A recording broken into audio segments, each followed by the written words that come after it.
and welcome to the Golden Hour. I'm Golden Duffy, your host, and this show is going to be a little bit different and it's kind of getting me excited. So, one of the things that I decided to do recently was to put up a little post on Facebook and to see what kind of answers I could get.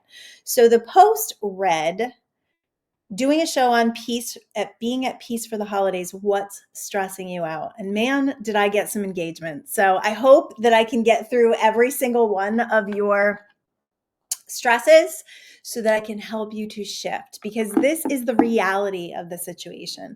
We are all inducing our own stress. We are all the activators of our own stress. And that stress comes from the way that we look at things and the beliefs and the stories and the energy that we wrap around things. Now, we've got this beautiful mind up here who loves to work on problems and who loves to give us a lot to deal with. That is what keeps us safe and the same, is our monkey little mind that keeps us just driving and busy and overwhelmed and not really living in the truth, not living in our bodies, not living in this beautiful world, but living in the monkey mind of the to-dos. So we have a choice, my friends. We have a choice. And I love this choice. This is my favorite choice there is. The choice to choose the thoughts you are thinking, the choice that you have to pick up on the energy field of what you want to create, and to no longer be a victim, to no longer be living in this default system where you feel powerless or you feel unworthy or you don't feel good enough or you feel like you have to run around and make everybody else happy. A lot of these things, a lot of the things, the stresses that people put down were about delivering for other people, about, buying enough presents for other people, about enough people, people in their lives being happy, right? Or buying presents that nobody likes. Like, there's such a way to shift every one of these things. So what I'm going to do is I'm going to do my best to take each thing, share the stories of what has helped me shift over time, because I have I'll just let you know where I came from on this, because I was a stress monster. I literally would make the holidays suck for every person who came in contact with me. Because back in the day when we lived on the East Coast, we would host for about 30 people. Every single holiday, it was always at our house. And it was because we insisted. We also had a beautiful big house, but even when we lived in our very small house, this is crazy. I got to share this with you. We lived in this really old 1700s house that was really small. Every room in the house was a bedroom except for the living room and the kitchen. So we took every room there was, the dining room, every room was a bedroom for one of our children, because we had 4 kids. This was before we found our big Dutch Colonial. Our bedroom was in the basement. So we had refinished the basement. The basement was beautiful. This was an old house, exposed beams, just such a beautiful place. And there was a fireplace in the basement. So we would break down our bedroom. We would literally take our bed apart and set up a huge dining room table down in the basement that felt like a room. I mean, it was a beautiful room. And that's where we would host Christmas. So after everyone left on Christmas night, we would have to break everything down, bring our bed back out, and put our bed back together. I mean, it's just crazy. Why did we do this? Because we loved family. We loved hosting. We still are like this. We love having people into our home. We create a beautiful space and we want to share it with people. I love to cook. I love to host. We love to be home, especially in the East Coast where it's like cold and sometimes it was snowing. We never had to leave, and that was a wonderful thing. So we did this for many, many, many, many years, many years. I want to say like 20, maybe more. And when we moved to California, that was a really abrupt and very extreme change.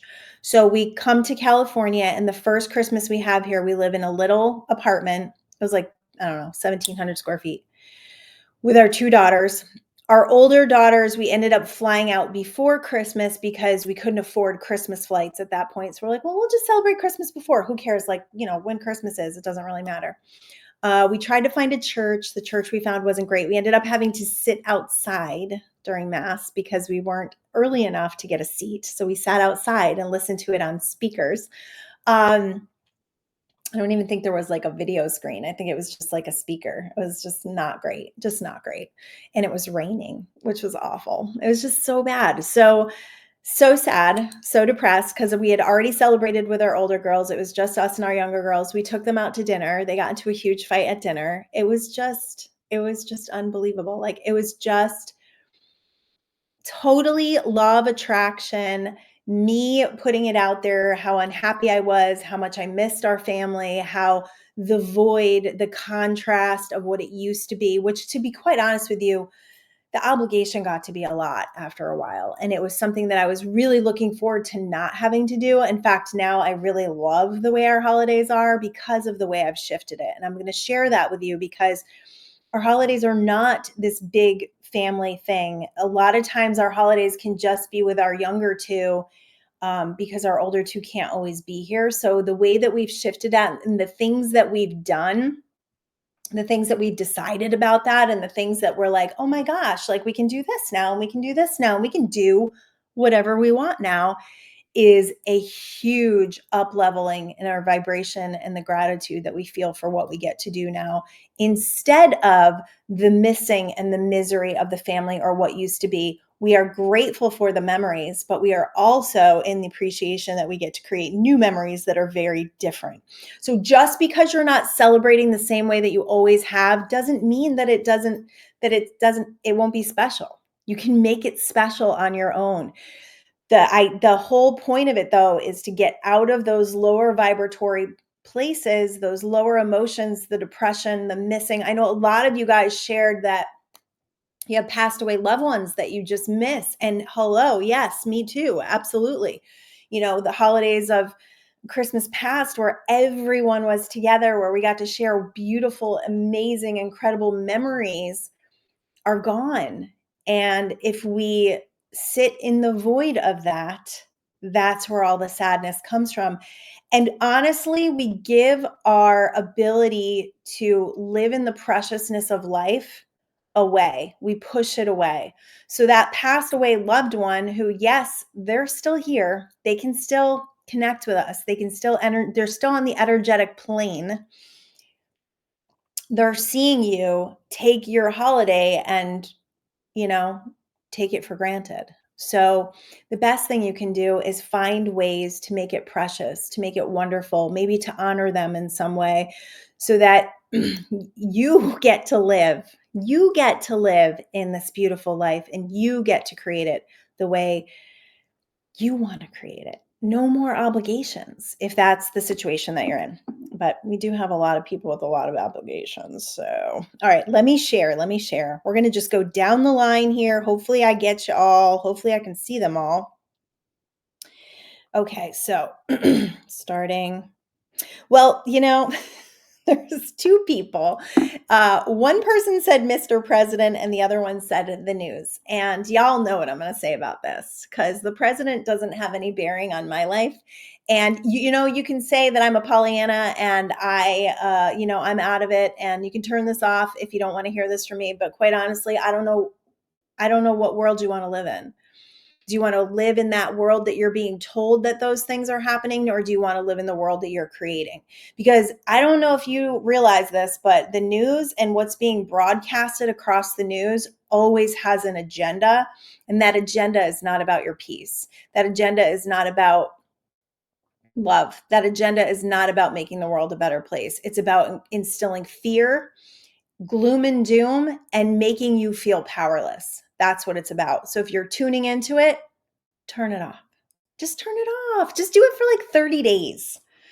Get rid of the feeds on your Facebook or whatever social media you're on. Just get rid of them all for a little while. Take a break. You can take a break, and the world is not going to crumble below your feet because quite honestly, you're not actually tuning into your power when you're doing this. People think, well, I must be informed. I have to know what's going on. You still don't know what's going on. So how about you create your own reality and know what's going on there? Okay, that's all I'm going to say about that. I've said enough about that. There was this really interesting person that said, immoral customers not caring for human life. So I actually went to this person's page, and I don't know if they're going to listen to this show, and it doesn't really matter, but I went to their page and I saw a lot of political stuff on their page. And I saw a lot of just angsty energy on their page. So I want you to know that what you focus on expands. And again, you can turn me off if you don't want to listen to this, if you don't want to believe me. But what you focus on expands. So that customer who actually I saw later had actually threatened this person, he threatened his life. I think he was a tow truck driver or something like that. Yeah, he was giving a battery charge, right? Battery jump. And this person refused to pay him and then had threatened his life. Understand this. Every single thing you're tuning into, everything you're paying attention to is being broadcasted in your life, and it will come back to you in some way. So those murder mysteries you're watching, those podcasts you're listening to, murder podcasts are the number one podcasts. Yeah. True crime is a number one podcast. Can you say our world is definitely tuned into some drama? Our world is a little addicted to drama. That's what it is. It's an addiction to drama. And it's an addiction to, or it's a connection to believing that just by paying attention to it, just by complaining about it, and just by tuning into it, that you're going to fix it. And you never do. You never do. What you do is you invite more of it into your life. That's all I need to say about that. Okay. Somebody else said getting sick from going to parties. And I get this. Now, we have people that fly in, and I will be totally honest with you guys. Over the last few years, we had one year where 11 of us had the stomach bug. Yeah, Christmas Eve. That was me. My husband had to wrap all the presents. Probably the first year ever. He had to wrap all the presents. We had COVID twice over Christmas. In fact, last year we didn't get together for Christmas. We got together after Christmas and we didn't get sick. And that was great. So we've had our share of illnesses. I'm not saying that I'm above an illness. But this is what I'm going to say about illness, because I am having a really solid year of health. There's a couple things you can do. One is, if you're afraid of illnesses, if you're trying to avoid illnesses, you will invite them in, because the universe only hears what you're focused on. So I don't want to get sick, the universe focuses on the sick, and that's what you actually send a signal to. So I've said this before. I used to avoid my friends whenever their kids were sick, and inevitably my kids would end up getting sick. So we have an immune system for a reason. And actually, when we are exposed to sickness, that's what actually uplevels our immune system. So I'm not saying go out there and try to get sick. What I'm saying is, don't be afraid of germs. Being a germaphobe, as this woman has said, what you resist persists. So the more you're focused on being afraid of being sick, the more you are inviting being sick into your energy field. As you can see over the last couple of years in our world, what happened? Everyone was focused on that. They were piping it over the news channel constantly. Worry, numbers, fear, all of it created a very unhealthy society for us, mentally and physically and spiritually. So pay attention to that. Couple things I do for my family, couple things that we've been doing that I really think has been working well. And I don't have links, but I will put them in the show notes. We've been doing lion's mane and the 5 Defender mushrooms. I swear these things are working. Colloidal silver. Colloidal silver to me is like, I don't have a link for colloidal silver. You can actually find it on Amazon, but the one that I love is Wellness Formula. It's a spray or a nose spray. And we traveled recently. When was that? Back in September, we went to a wedding in Connecticut. And I used that nose spray throughout the flight. It basically kills anything in the respiratory. So any infection that's starting to brew, it cleanses it. And that's what I would picture. That's what I would visualize, was this nose spray just cleansing my air. So nothing could take part. No illness could take part. And a lot of people got ill after that wedding, and we did not. And we were flying across the country, and we were exposed to a lot of people. So that really works. And so we do that. I do that every day. I wake up, first thing I do is spray my colloidal silver, and then I do it throughout the day. And I take my 5 Defenders, and lion's mane's cognitive, but the 5 Defenders I really believe is doing something for the immune system. We also keep our house really energetically clean. So we do a lot of different sprays like Palo Santo. My daughter saged the other night. I'm not a huge fan of the smell of sage, but Now we have Palo Santo. We have a couple of these really, really, really good quality energetic sprays that just clear the air. They clear the air because the air gets dense when you're in a bad mood, when you're down, when you're depressed. All of that energy is in your house. So you want to cleanse it out. You want to open the windows. You want to move things around. You want to throw things away. You want to move energy in your home on a regular basis. And you want to meditate in your house. You want to have a space in your house where you meditate, where you actually, ooh, that was interesting. Usually my Buddha guy falls over, but my microphone fell over. You want to have a space in your house that you can energetically connect into higher consciousness with. I actually, a lot of times I do it in my bedroom, but lately I've been outside in our new little sanctuary outside. So meditate all over your house. You want those good vibes all over your house. All right, so that's enough about getting sick. You don't have to get sick, people. I've heard before too, we don't necessarily have a cold and flu season. We have a season where we don't take care of ourselves. We don't get outside because it's cold. We don't get sunshine. So it's a vitamin D deficiency season. And it's also a time when we drink alcohol, drink more alcohol, we eat more sugar. So we do all the things to lower our immune system. This is why a lot of times you do get sick after vacations, because you have imbibed in a lot, right? A lot of alcohol, a lot of sugar, a lot of things you don't normally eat, a lot of carbohydrates. All of that stuff depletes your immune system. And then you got on an airplane with a whole bunch of other people that have done that. So, and then you think negatively. I know several people who believe that every time they travel, they get sick. So if you believe that, that is the signal that you are sending every time. All right, so somebody else said, believe it or not, purchasing gifts that people will either throw away or not need. I don't know why that stresses me. That would stress me out too. Like, what is the point? Why are we doing this? Let's talk about gift giving for a second, okay? What gift giving has become for me is really fun. It's been really fun to go out and think about someone who's really special to me and what would be special for me to give to them. Something beautiful, something personal, something intentional for them. So if you have a whole bunch of people that you're buying gifts for and you don't really know them, that's a problem. Why are you doing that? That sounds like a lot of obligation. So my advice would be to either have conversations with people about their interests, right? And then thinking about them, tuning into their energy field and really thinking about them before you go shopping. And then, asking it is given, asking for that beautiful gift to come to you, for that beautiful idea to come to you. I've had so many good ideas this year. It's been so much fun. And I started a little bit earlier. I've wrapped a little bit earlier. So all of those things are starting to like really make me feel not like this huge stressy pressure like I usually get from the holidays. So it feels really good. So being ahead of the game is actually really a good idea too.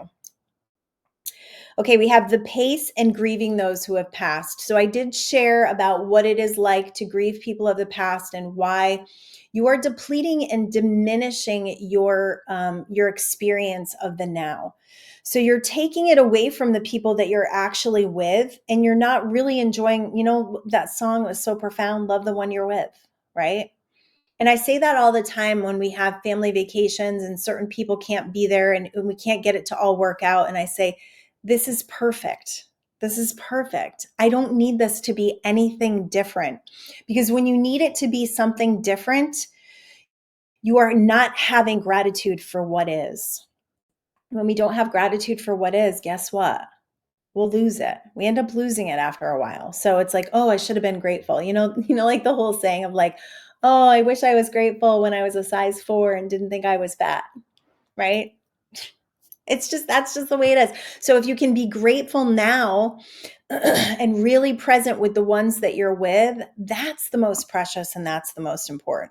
The passed away loved ones, they're gone. There's nothing you can do about it. That grief, if you need to process that grief, like if you're still feeling a lot of grief, you still have processing to do. So I would journal, I would write letters to them, I would make peace, I would accept that they're gone. Work on that part of it. And the pace, as far as the pace goes, we pick the pace. We pick the pace. We pick the pace based on how early we start, right? What we decide for ourselves. Like I decided for myself this year that I was going to have I said something to my husband a couple of weeks ago that really kind of tuned me into this. And I said, Christmas is always such like an accomplishment. Like we have to accomplish this big feat, right? Especially like I do a lot of the cooking. I get a lot of the presents. I wrap the presents. My husband does a lot of things too, but for the most part, it's like it can be a lot on my plate every single day, especially if I push it off until the end. And my girls are coming in on Friday. Some of them are coming in on Friday. So I wanted to get like super set before then.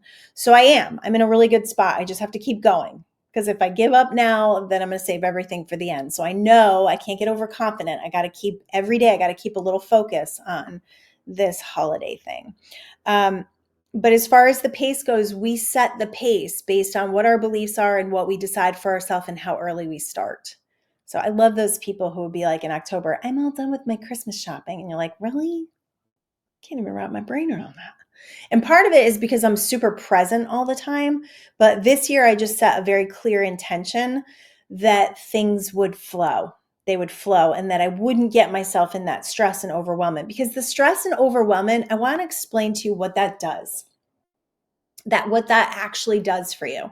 When you choose thoughts of stress and you've got this massive to-do list every day and you work really hard and you're in a lot of desperation, it shuts down the energy field to help you. So it kind of shuts you down to universal orchestration. It also shuts you down to support, all the support that you could get by just chilling out, by just trusting that it's all going to get done and that it's not just up to you. You can ask for help. I was like that a lot. The martyr, right? Because we love the drama of it, right? Like I'm the martyr. I do everything. I think that's ego. I really think that's ego. So instead of being the martyr, it's asking for help. It's like, hey, could you help me out with this? Okay, I did the meal. You guys are doing the dishes. That's a big one in our house. Yeah. If I cook the meal, I'm not doing the dishes. I do the dishes as I go along, which I think is a really good tip if you are cooking, because then it's not this massive mess at the end. So I kind of do it as I go along. But like when it comes to like the dinner dishes and stuff and putting the food away, that is not me. That's not me. I gave that up a long time ago, because the reason why I gave it up a long time ago is because I would be freaking resentful and I'd be washing and smashing dishes around because I was unhappy because nobody was helping me because I didn't believe anybody would. So there you go. Okay. Wanting to make all of the recipes I used to bake as a teenager, but knowing I do not have the time since I run a household and a business now. Plus, I have a lot of decorating and Christmas cards left to do. I know the Christmas cards can be a big stress. I get it. Like to me, like the Christmas cards have to be out at a certain time. And we had a little stress with ours because sometimes people don't like the pictures that I choose. I actually did a Christmas through the years. So I was picking old pictures and I got caught in a little resistance with some people. So then they had to fix it. And then we use a system called Send Out Cards. Makes it so easy. Just go to sendoutcards.com/62054. That's my number. And you can send a free card and see how it works. I've used that for years. We actually used to be with them. They're a network marketing company. Love that system because all of my addresses are in there. I literally create a card. I put cute little pictures in. I click the send button and it goes to I think we sent it to 300 people. So easy. $3 a card. Totally worth it. So easy. But, I felt like, oh, I got to get those out every day. I know that feeling. I got to get those out. So find a way to make it easier. If you're really, really, really into handwritten ones, God bless you. Start in October and start writing a few a night. Seriously, just make it less stressful on yourself. Wanting to make all the recipes of when you were a teenager and not feeling like you have the time. I get that. That's like having to let go of Christmases of the past and the things that you really enjoyed. So I would just pick one. I would just pick one thing and realize that not every year is going to be like this. Like I've had crazy, crazy Christmases of like crazy stress and tons of people and tons of gifts to buy and tons to wrap. And now it's different. Now it's different. Now it's just our little family coming together, which brings all of its own joys and challenges. but it's not like it was before. So understand that when you do have years like that, when you can't get to everything that you wanted to, that's the contrast for the years that you will be able to do it, which actually gives you more capacity for joy when you do get to do it, which is so cool. So when we take a little break from things, and then we get to do them again and we come back to them, we have a whole different viewpoint. We have a whole different appreciation for them, which changes the energy around it and makes us actually more excited about it. So I wouldn't let that bum you out. We can only do what we can do. And being present in this moment is what's going to keep us from being stressed and overwhelmed, and just doing what's right in front of you and then going to the next thing. That's kind of how I've been doing the last 2 weeks. I've just kind of been like checking things off the list and being present and kind of going with my highest excitement. Like on, I think it was Saturday, I was like, what is my highest excitement today? And what's going to make me feel best? Like what is getting done makes, I'm not a huge fan of wrapping presents. I just have never really enjoyed it. I kind of slap it together. I just find it, really, I think the reason why, because I got to change my energy around this, right?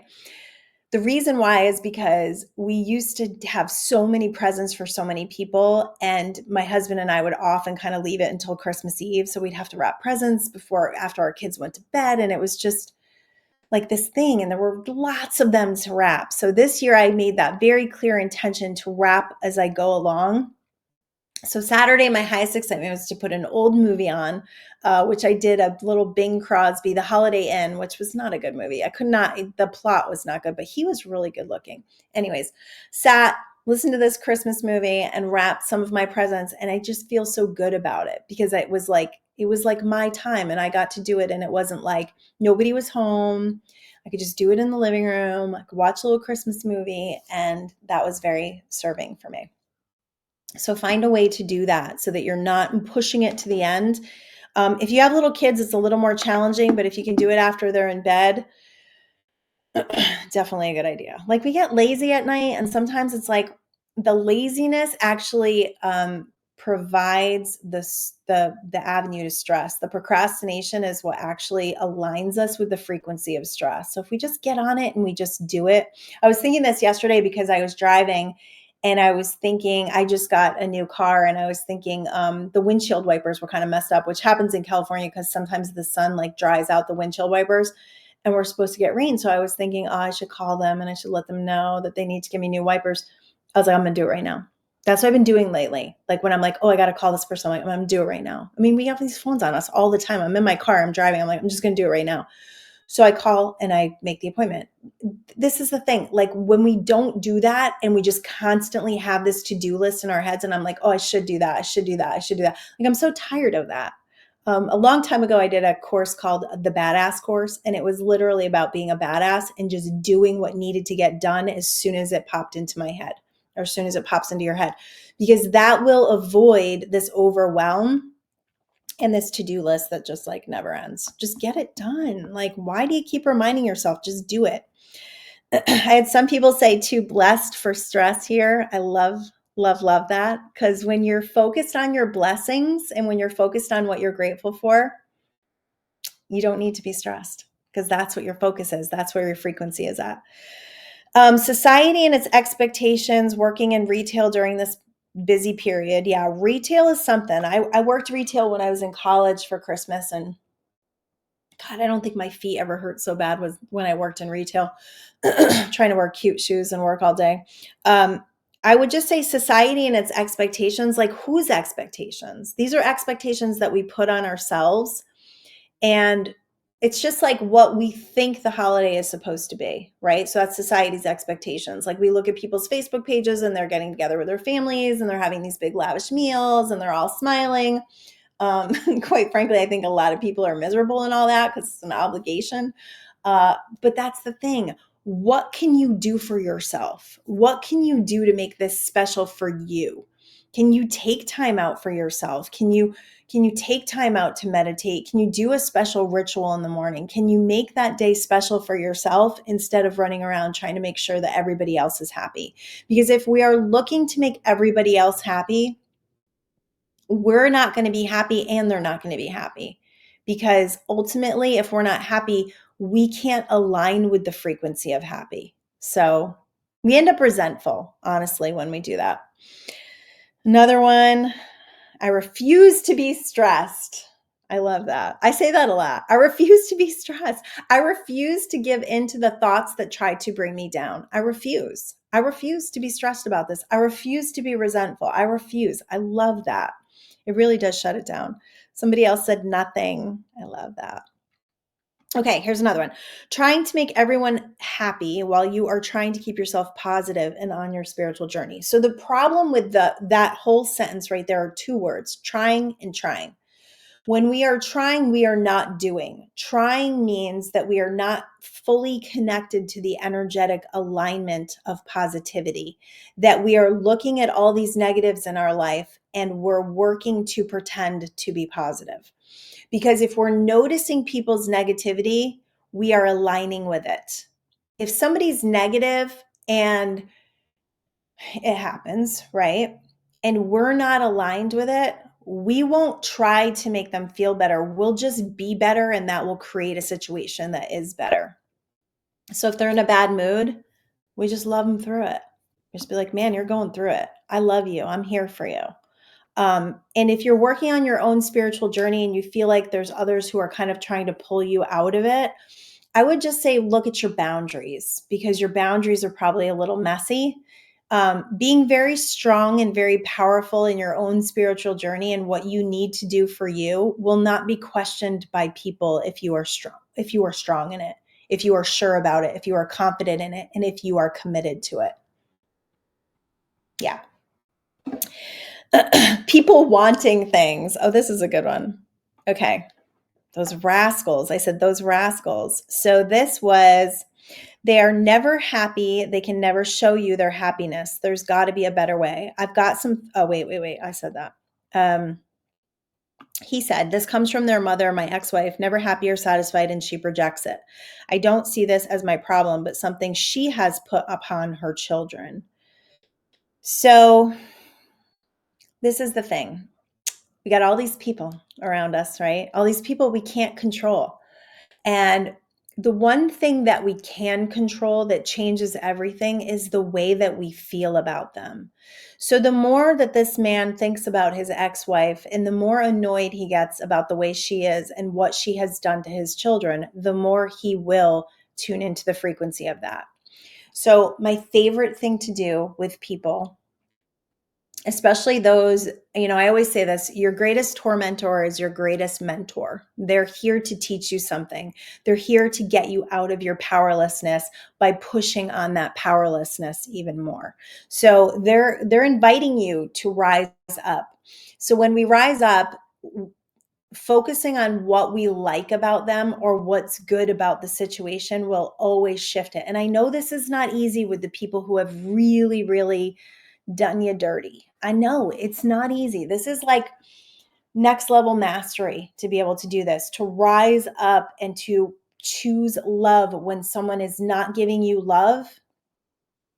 It's mastery, man. It's mastery. It's like, it's deciding that your vibration, your frequency, and how you feel is the most important thing, and that you will do anything to get there. And it doesn't mean being a doormat for people. This means rising above the drama and deciding that you won't partake in it. And when you don't partake in it and you start deciding what is good about these people, about what you love about them, about, there's always something, because there's always good to be found. When we start looking for good and focusing on good, there's always good to be found. So it's focusing on what is good. Could be the smallest little thing. I worked with this girl once and she had a really hard time with her mom. And I said, just give me like one thing, just one or two things. She said, she's a really good cook and she smells good. I'm like, we're winning. That's great. Focus on those things. We shifted her relationship with her mom completely. So in those families, in those extended families, in those broken families, or I want to, let me change that. Don't want to say broken families. In those families who have ended chapters with one another. if you can find the good, if you can find and appreciate what came out of that, what good came out of that from leaving that marriage, and what is good about your kids now. This is the hugest thing in families. If you can focus on what you love about your children and what's really good about them, you will tune into a frequency that will change your relationship with them. If you can show them love, if you're looking at your kids and you're thinking they are such spoiled brats, what do you think they're going to show you? Yeah. And if you're buying a bunch of gifts and you're going broke and nobody's happy, what are you doing? We need to change this. We need to change this. Inbox me. I need to help you. I got some things to say. Okay. Oh, being alone and raising three little boys. Oh, that's not easy. That's not easy. Being alone and raising children, I can honestly say, is probably one of the most challenging things we can do here as human beings. And I can't necessarily speak from going through this, except that when my kids were little, my husband worked a lot. So I was home with them by myself for many, many, many hours a day. And he always came home and he was mostly supportive. It was tough back then because I used to really put a lot of things on him, and I used to complain a lot, and I used to, complain about the kids. Like, I didn't know about any of this. So we would kind of one up each other with how miserable we were with our day, and it wasn't great. So I would say, how can you be with these three boys? First of all, recognize that you are never alone. I mean, you're with these three little amazing creatures, right? God has blessed you with these three amazing little boys. And how can you make it really special for all four of you? Not just for them, but for all four of you. What can you do to really enjoy and bask in the presence of these little beings who are closer to spirit than anybody else?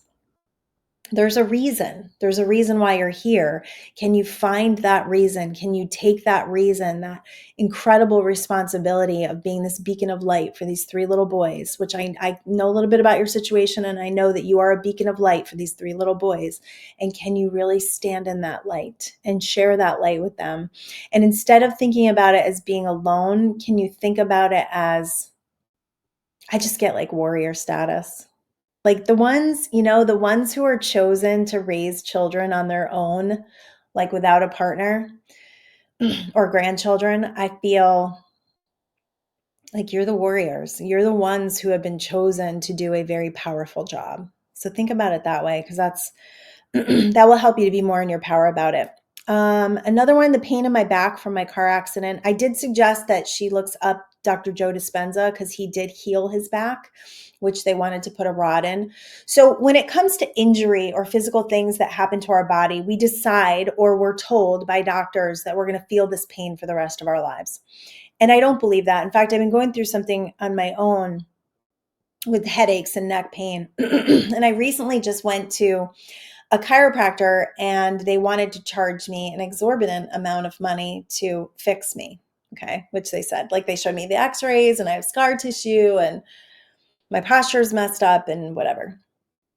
So I got really, first of all, I got disgusted and I got discouraged and I left there, and now I'm processing like this huge thing. And I think I'm on the cusp of, no, I know I am. I'm on the cusp of the answer. So I've asked for the answer. I've gotten more determined and decided that I don't need to go to somebody's office for the next 3 months, 3 days a week for 3 hours and do something like that, because I've already done that. Quite honestly, I've done it in many different facets and it's never fixed it. And the reason why it's never fixed it is because I always go into it with needing to be fixed, instead of initializing that I have the ability to heal my own body. And that's what Dr. Joe Dispenza teaches, healing your own body. Dr. Bruce Lipton and Greg Braden, brilliant men, all teach this, that it's all about the signals that we're sending, and the ability that our body has to heal is beyond anything we're being told. So I would highly recommend that. I would also, kind of go into the pain every day. I did some work with someone. There's a really great meditation on YouTube by Fred Dodson called something about physical and emotional pain, dissolving physical and emotional pain by Fred Dodson. And he has you kind of go into the pain and get the, the dimensions of the pain, and go to the edge of the pain and inside the pain. And so when you work from that scope and you pull in these higher frequencies inside your body, a lot of times you will get relief from the pain for a little while. And then the pain comes back. But a lot of it is like the pain is a belief that we have, that we're always going to have it, and that our bodies are not right, and that's just such a powerless position to be in. So I implore you to take your power back and to really start researching what you can do. There's exercises. For me, a lot of my back pain and a lot of things, I've been in a car accident too. So I get it. Like this neck thing, a lot of it is tight muscles because we do so much sitting. We're so inactive these days. So a lot of it is sitting. So if you can get a really good stretching routine under, on a daily practice, you can actually alleviate a lot of the pressure that you're feeling in your back.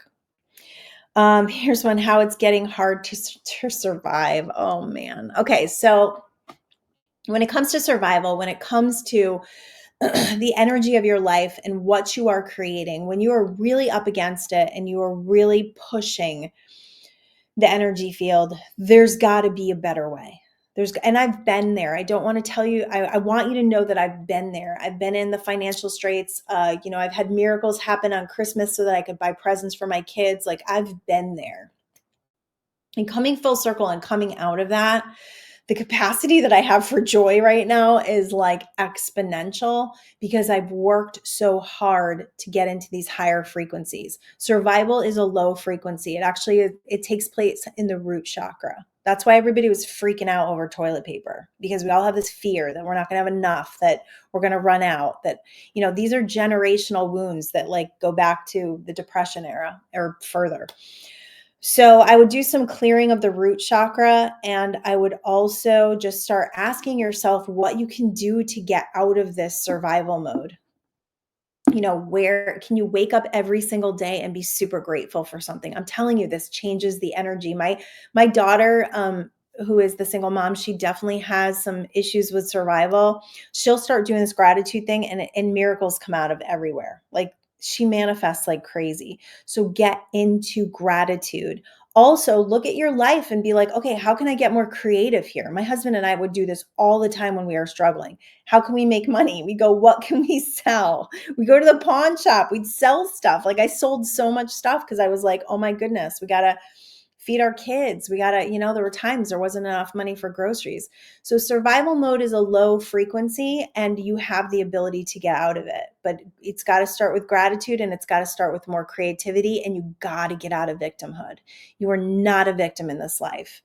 When you get into victimhood and you start asking people for money, we were in this for a second where we had to ask people for money.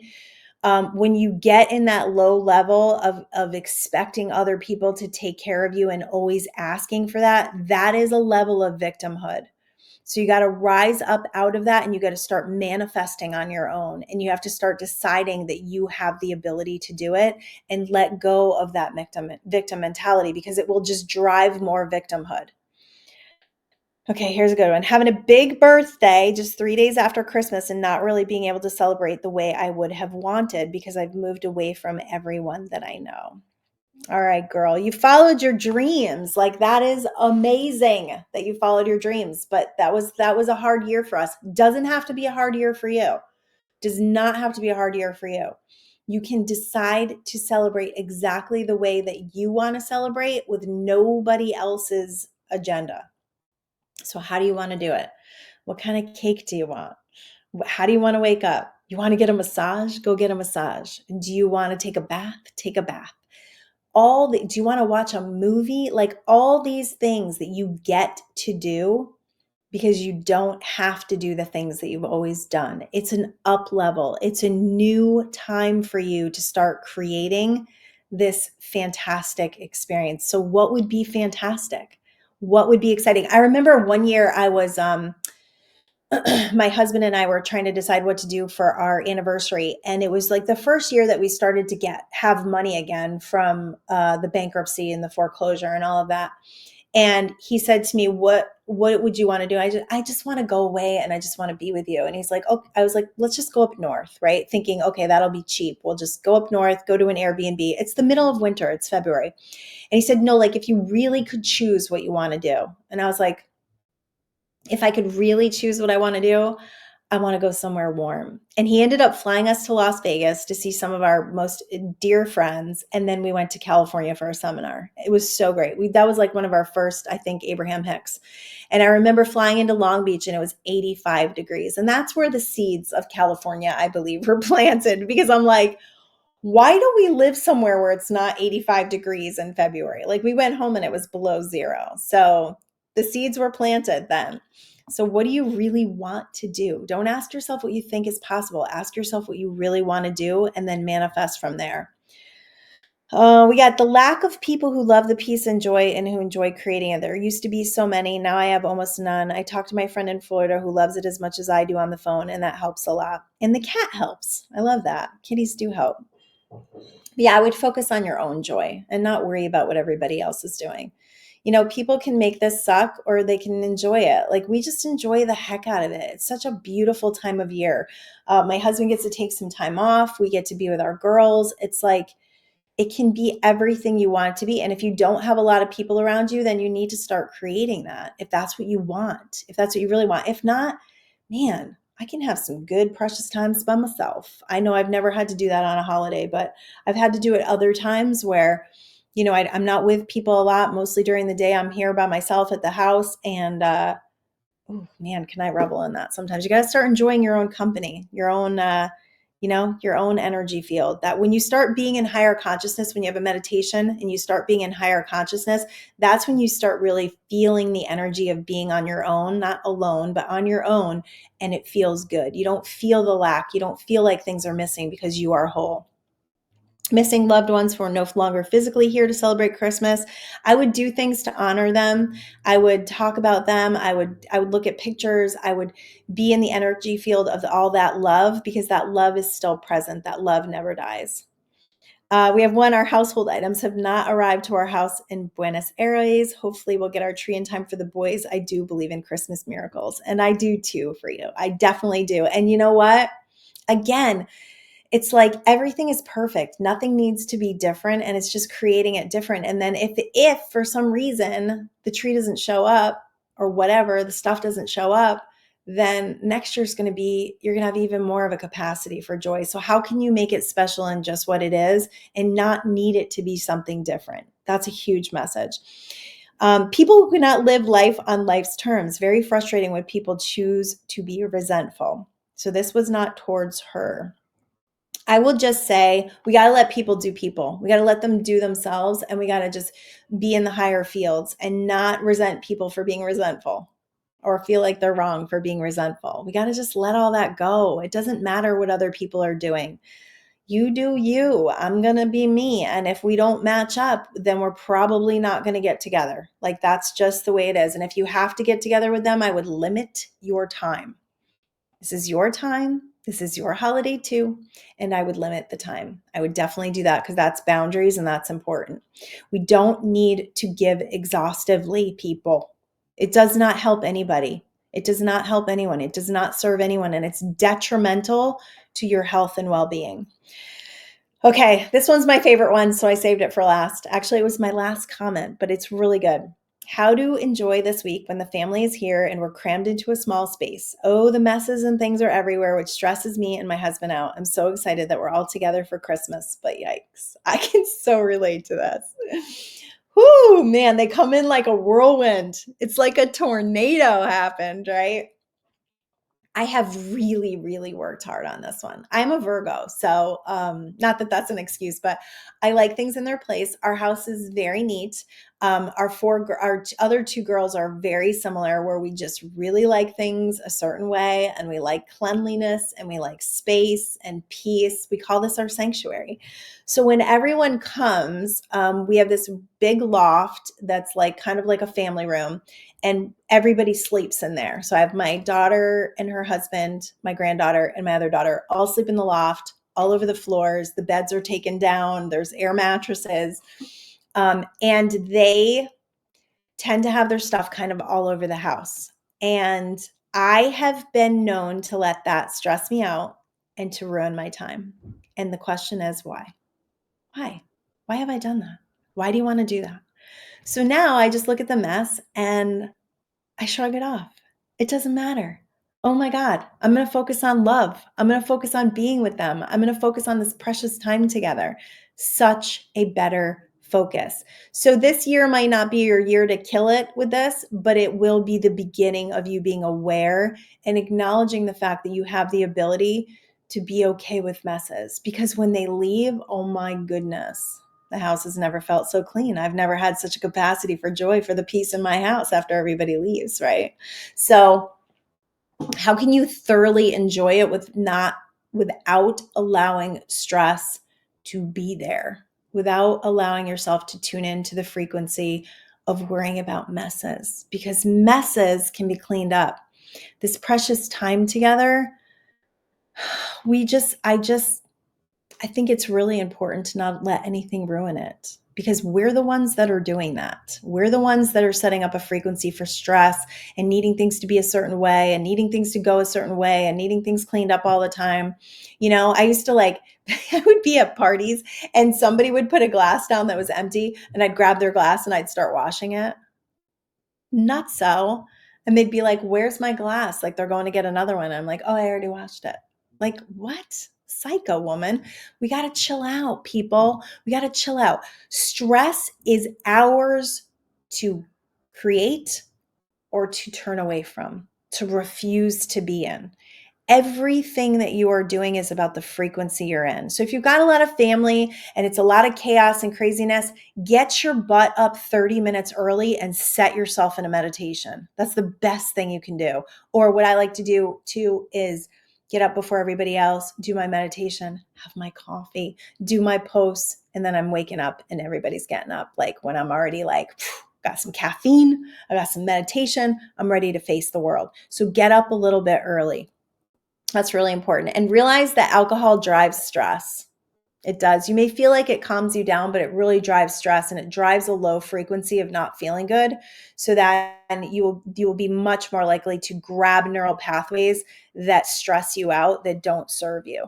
So be careful with the alcohol, be careful with the sugar, because all that stuff creates inflammation and pain in the body that's actually going to create some misery. I've been taking a little break from alcohol. I gotta say, man, my frequency is off the charts. I'm like, oh my gosh, because we tend to have a few glasses of wine every weekend. And then it was kind of during the week recently. And I'm like, what is going on? So I just stopped it. My frequency is off the charts. So keep that in mind.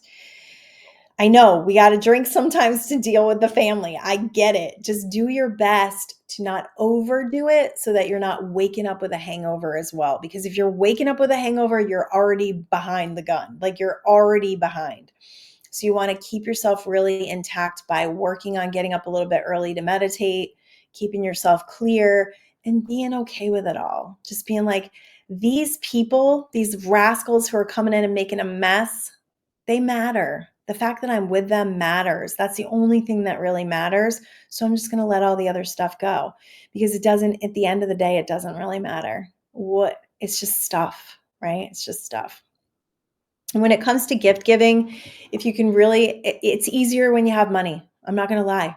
This year has been really easy and really fun and wonderful. But if it is a point of contention for you where you are putting yourself in a lot of debt and you're really stressed out about it, I would start having conversations. We've had a lot of conversations recently with our kids about what we want Christmas to look like. Now my kids are adults, so it's a little bit easier. But if I had it to do over again, I would do less. Our kids, we gave them so many presents and now my daughter's starting to do it with my granddaughter. We've created this generational, oh my God, you got to have all these presents. You got to spend all this money and you got to put yourself in debt. It's crazy. It's craziness. So we're doing more meaningful things this year. I actually got my girls, some presents and wrote some beautiful things to them, and we're making it more meaningful. I'm doing really special gifts that really mean a lot to me for them. And I think that's going to make all the difference. So really think about, intention, think about meaning, think about how much you love this person, think about how special they are, and think about what would be special for them. And if the answer is nothing, go have experiences instead. We're taking our granddaughter to the aquarium. That's going to be our big thing that she gets to do with Gigi and Papa all alone. So experiences are their currency, man. They're currency, and they're way better than presents. So break out of the box, do something different. We don't have to be living in this society where there's like all these rules and things have to be a certain way. I know you have family members that get stuck on it, but you might be the one that needs to break the cycle to say, you know what? I'm not doing this year. This year I'm doing handmade gifts. This year I'm doing a letter about how much I love you. You can do that. And if they don't like it, then you're probably not in the same frequency. And you got to let the chips fall where they may. I know that may not be easy to do, but the people pleasing thing, that one's it's going to trip you up if you keep doing it. So you got to get out of it. Well, I wish you all the most peaceful, loving, and happy holiday season. I love being here. I love sharing this information. I've got some really good stuff coming up in the new year. We're going to have a little community, and I want to invite you all in. I'm really excited about what's happening. I've got a live event coming up at the end of January. Stay tuned. Keep watching because good stuff is coming, and I'm here for you. And I love you all. Happy holidays. Merry Christmas. Happy New Year. Peace.